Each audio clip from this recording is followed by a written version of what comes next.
जय हिंद दोस्तों। इस सेशन में हम बात करेंगे प्रीलिम्स 24 के बारे में और उसमें हम ये जानने की कोशिश करेंगे कि जो भी हमारे पास अभी समय है, जैसे कि 75 डेज और उससे कम भी समय अब हमारे पास बचा है, तो हम अपने प्रीलिम्स की तैयारी को कैसे कंटिन्यू करें, अपने नॉलेज के साथ साथ किस तरह कुछ टेक्निक डेवलप करें ताकि हमारा जो प्रीलिम्स है वो आसानी से क्लियर हो जाए। और जो पीवाईक्यू को सॉल्व करने के तरीके हैं उन बिंदुओं पे हम बात करेंगे। दोस्तों, मुझे पता है कि ये जो अभी समय है, आने वाले जो 70-75 दिन है, वो कितना कठिन होता है, क्योंकि मैंने भी पिछले 2-3 प्रीलिम्स क्लियर किए हुए हैं और इंटरव्यू में भी शामिल हुआ हूँ और अभी भी कर रहा हूँ। तो मुझे ये पता है कि अभी हमें किस तरह की चुनौतियों का सामना हम सब कर रहे होंगे, जो भी एस्पिरेंट हैं, उनके मन में किस तरह के द्वंद चल रहे होंगे, किस तरह की वो चुनौतियों का सामना कर रहे होंगे। और सबसे बड़ी बात है कि ये वो समय है, जब हमें बहुत सारे भटकाव का सामना करना पड़ता है। तो इसलिए ये समय है, अपने अपने मन को, अपने मस्तिष्क को थोड़ा-सा ठहराव दीजिए। अपने जो आपने अभी तक पढ़ा है, उन पे फ़ोकस करिए, रिवीज़न पे ज़्यादा ध्यान दीजिए। अपने आप पे यकीन रखना है, अपने आप पे विश्वास करना है और अपनी पढ़ाई को आगे करना है। होता ये है दोस्तों कि जब भी हम तैयारी कर रहे होते हैं, तो तैयारी के क्रम में हम करते क्या है कि हम जो भी प्रक्रियाएँ हैं, उनको इतना सोचने लगते हैं, उस पे इतना मंथन करने लगते हैं कि वो चीज़ें कब ओवरथिंकिंग में बदल जाता है और हम कब उनके चंगुल में फँस जाते हैं, ये हमें पता नहीं चलता है। और तभी से ही हमारे मन में द्वंद, बहुत सारे भटकाव आने शुरू हो जाते हैं। हम खुद को तैयारी के जो चीज़ें हैं, उनको भूल जाते हैं और कभी इनकी बातें, कभी उनकी बातें को देखने लगते हैं, सुनने लगते हैं और यही द्वंद में हम फँस के रह जाते हैं और फाइनली ये होता है कि जो हमारे प्रीलिम्स है उसमें हम फ़ेल हो जाते हैं। तो हमें इन्हीं चीज़ों को ध्यान रखना होगा। अगले 5 से 7 मिनट में हम इन्हीं चीज़ों पे बात करेंगे कि जो प्रीलिम्स है उनको अपने नॉलेज के साथ-साथ किस तरह की टेक्निक का उपयोग करें ताकि आपके कम नॉलेज में भी आपके प्रीलिम्स क्लियर हो जाए। कम से कम आपके इतने क्वेश्चन बन जाए ताकि आपके कट ऑफ क्लियर हो जाए। तो इन्हीं सारी चीज़ों पे हम बात करेंगे। देखिए, एक चीज़ और बता दें आपको कि अगर अभी तक आपने अपने कुछ भी मान लेते हैं कि आपने कुछ मेथड डेवलप किए हो, कुछ टेक्निक डेवलप किए हो, तो फिर आप अपने हिसाब से ही चलिए, किसी और को फ़ॉलो करने की आवश्यकता नहीं है। लेकिन थोड़ी-सी भी अगर आपके जो मेथड है, आपकी जो प्रक्रियाएँ हैं, उसमें लगता है कि थोड़े बहुत भी कमी है कहीं, तो आप इसे फ़ॉलो कर सकते हैं। इस चैनल पे आपको कई सारे ऐसे वीडियो मिल जाएँगे, ऐसे बहुत सारे गाइडलाइन के वीडियो मिल जाएँगे कि आपको आपकी तैयारी में बहुत अधिक हेल्प करेगा। आप उनके सहायता से अपनी तैयारी को काफ़ी आसान बना सकते हैं। तो चलिए दोस्तों, अब आगे देखते हैं। प्रीलिम्स क्लियर जो होते हैं, वो ना 2 चीज़ों पे निर्भर करता है। एक तो है नॉलेज और एक होता है जो हमारा टेक्निक होता है, जो एलिमिनेशन के जो मेथड होते हैं, वो होते हैं। हमारा जो नॉलेज है वो 50% भूमिका निभाता है और जो ये टेक्निक वाला चीज़ें हैं, ये भी 50% भूमिका निभाता है। मतलब ये हुआ कि आप कितनी भी चीज़ें पढ़ लें, कितने भी रट लें, लाइन टू लाइन रट लें, पॉलिटी रट लें, उसके बाद ज्योग्राफ़ी रट ले, हिस्ट्री रट रट ले, जितने भी है लाइन टू लाइन रट लीजिए, लेकिन फिर भी आप ये देखेंगे कि आपको 25 से 30 क्वेश्चन ही आएँगे। आप अगर पहले दिए हो तो आपको पता होगा, अगर आप लोग पहली बार देंगे तो आप पीवाईक्यू के हिसाब से देख सकते हैं कि यही दशाएँ होती हैं। लेकिन फिर भी अगर हमें मान लेते हैं 45-46 कट ऑफ जाता है, 48 कट ऑफ जाता है, तो फिर भी हमें कुछ क्वेश्चन और करने होते हैं। तो वो चीज़ें कहाँ से आती है? वो चीज़ आती है यही टेक्निक से।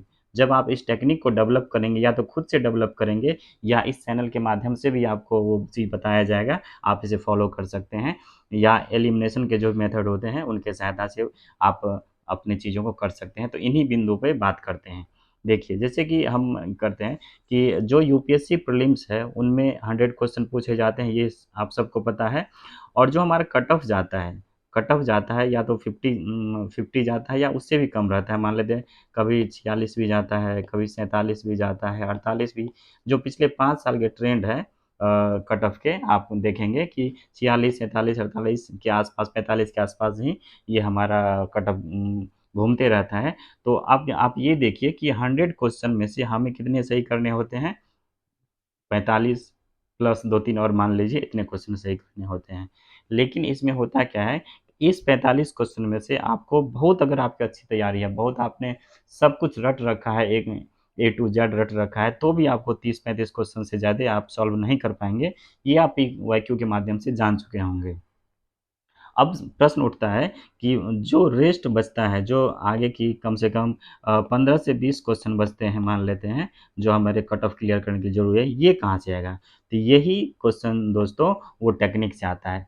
जब आप अपनी टेक्निक डेवलप करेंगे या इस चैनल के माध्यम से भी आपको बताया जाएगा, तब आपको आपके अपने नॉलेज के साथ-साथ उस टेक्निक के माध्यम से आप प्रीलिम आसानी से क्लियर कर सकते हैं। तो इन्हीं बिंदुओं पे हम आगे बात करेंगे। देखिए, अब बात है नॉलेज की। नॉलेज जो है ना दोस्तों, नॉलेज आपको बुक पढ़ने से आ जाएँगे, जो आप करंट अफ़ेयर पढ़ते हैं, न्यूज़पेपर पढ़ते हैं, उनके माध्यम से आ जाएँगे। जो आपने नोट्स बना रखा है, खुद के या किसी और के कोचिंग संस्थान के, तो उससे भी आपको इन तमाम चीज़ों से आपको एक तरह से नॉलेज मिल जाएँगे। लेकिन अगर दूसरी तरफ देखेंगे वो टेक्निक, टेक्निक कैसे डेवलप होगा? तो टेक्निक के लिए हम कुछ चीज़ों को ध्यान में रखेंगे कि जो टेक्निक डेवलप करने की चीज़ें हैं, ये काफ़ी सारी बातों पे निर्भर करता है और यही मेन चीज़ है। अगर ये आपने डेवलप कर लिया, तो आप ये मान लीजिए कि आपके प्रीलिम्स श्योर हो जाएँगे, ये आप ध्यान रखिएगा हमेशा।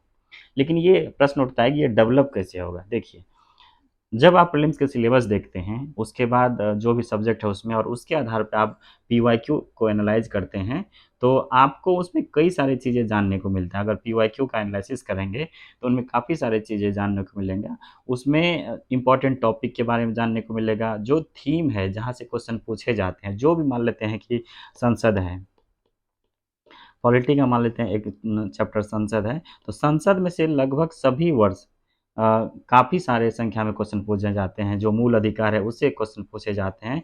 तो जब आप पीवाईक्यू एनालाइज़ करेंगे, तो आपको टॉपिक समझ में आएगा कि कहाँ से क्वेश्चन बनते हैं और उस टॉपिक में से थीम समझ में आएगा कि किस थीम को ये तजब्बो दिया जाता है यूपीएससी के द्वारा। जब ये सारी चीज़ें को आप देखेंगे, तो आपको एक कॉन्सेप्ट डेवलप होगा, आप एक कॉन्सेप्ट पे पहुँचेंगे और इसके माध्यम से आप पीवाईक्यू को आसानी से सॉल्व कर सकते हैं और ये आपको प्रीलिम्स में काफ़ी मदद करेगा। देखिए, ये कॉन्सेप्ट जो होता है दोस्तों, यही कॉन्सेप्ट आपका टेक्निक है और ये जब डेवलप हो जाएगा ना आप में, ये जब डेवलप हो जाएगा, तो आप आपको जिस टॉपिक के बारे में, जो भी थीम है, उनके बारे में थोड़ी-सी कम नॉलेज भी होगी, तो भी आप क्वेश्चन को सॉल्व कर सकते हैं। इस कॉन्सेप्ट के माध्यम से जो आपका मेथड डेवलप होगा, उसके माध्यम से आप कम नॉलेज में भी कम से कम 15 से 20 क्वेश्चन आप सॉल्व कर सकते हैं। ये हमेशा याद रखिए और ये चीज़ें काफ़ी प्रैक्टिस से आता है।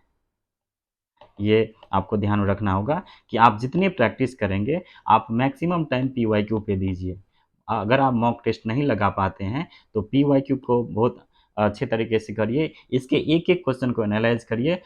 इससे आप में टेक्निक डेवलप होगा और जो मेथड बनता है सॉल्व करने का, उसमें कई सारे मेथड आप निकाल पाएँगे और अगर आप अपने से नहीं कर पाते हैं, तो हम दूसरे वाले सेशन में अगर आप लोग इस चैनल से जुड़ते हैं, इस वीडियो के माध्यम से जुड़ते हैं, आप हमें कमेंट करिए, तो आपको कई सारे हम ऐसे टेक्निक बताएँगे, जो आपको आसानी से अगर आपके पास नॉलेज नहीं भी है, कम नॉलेज भी है, तो कम से कम 15 से 20 क्वेश्चन उस टेक्निक के माध्यम से आप सॉल्व कर सकते हैं। तो दोस्तों इस सेशन में इतना ही। अगर आप लोग इस वीडियो के माध्यम से जुड़ते हैं, तो आप विश्वास करिए, आप हमें कमेंट करिए कि मैंने सीखा है अपनी तैयारी क्रम में और जिसके माध्यम से मेरे प्रीलिम्स क्लियर हुए हैं, वो सभी आपके साथ शेयर करूँगा। लेकिन आपको उससे पहले इससे जुड़ना होगा और आप हमें कमेंट करिए। तो अपनी तैयारी बेहतर ढंग से करते रहिए, समय बहुत कम है क्योंकि समय कब बीत जाएगा, ये पता नहीं चलेगा। ऑल द बेस्ट, धन्यवाद।